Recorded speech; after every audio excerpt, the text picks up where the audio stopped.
You know the map. You've looked at it 100 times, maybe 1,000. It was on the wall of your classroom. It's on your phone. It opens every time you need to know where you are. The colors are familiar. The shapes are fixed.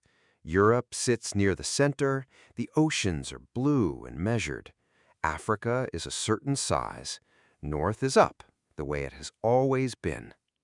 There's a quiet comfort in it.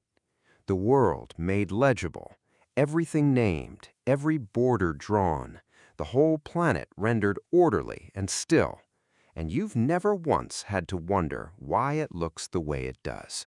And why would you? Maps are records, neutral instruments.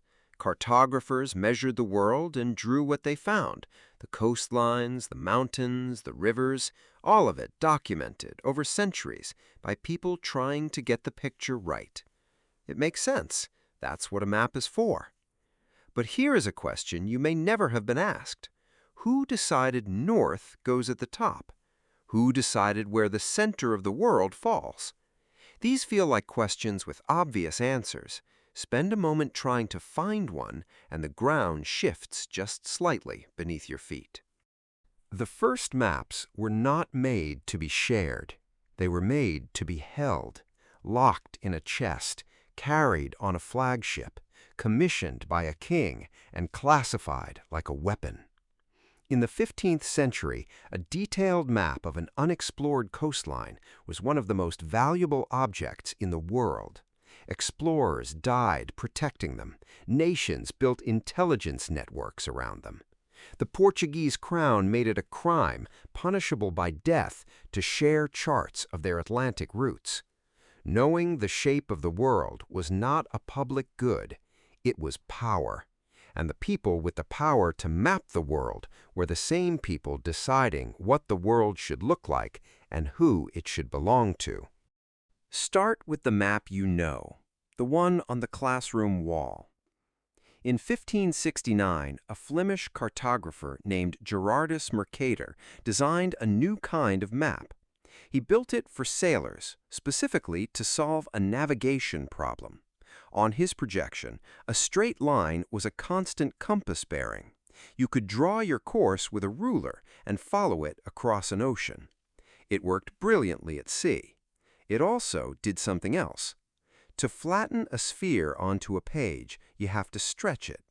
Mercator's projection stretched the poles, which meant the further from the equator, the larger a landmass appeared.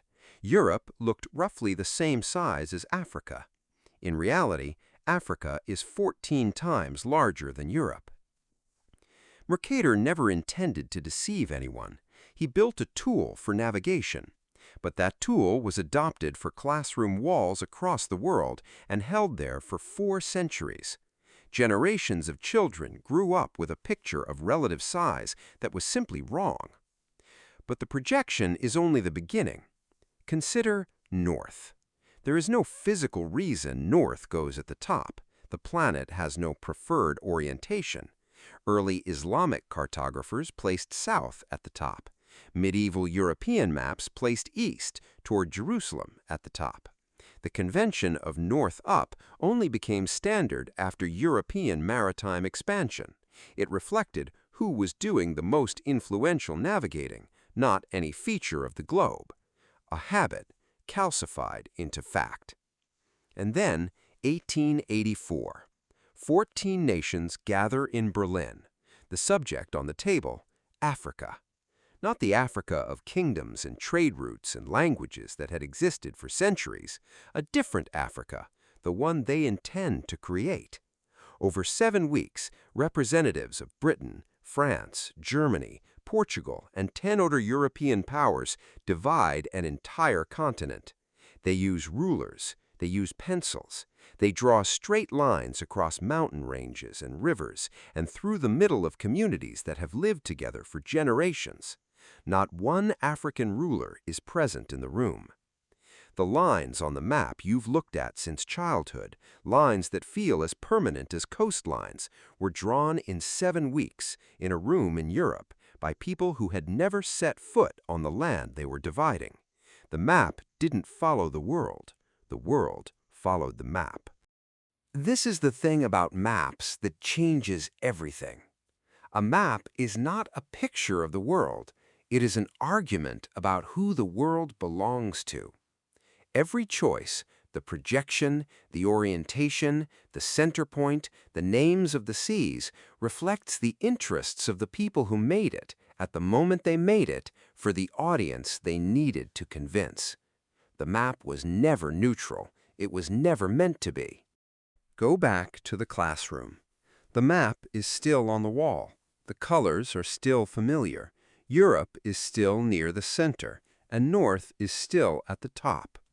But something is different now. You're not looking at the world.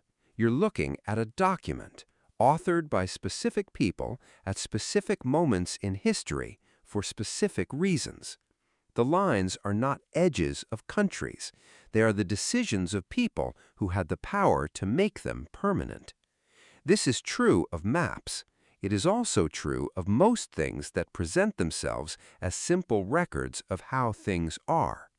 Every time you open a map, you are reading someone's version of the world. The question worth asking, quietly, persistently, is whose? If that question interests you, the gap between how things appear and how they actually work, there's more of this here. Every video on this channel starts with something ordinary you've looked at 1,000 times and ends with a reason to look again. Subscribe if that sounds like your kind of thing.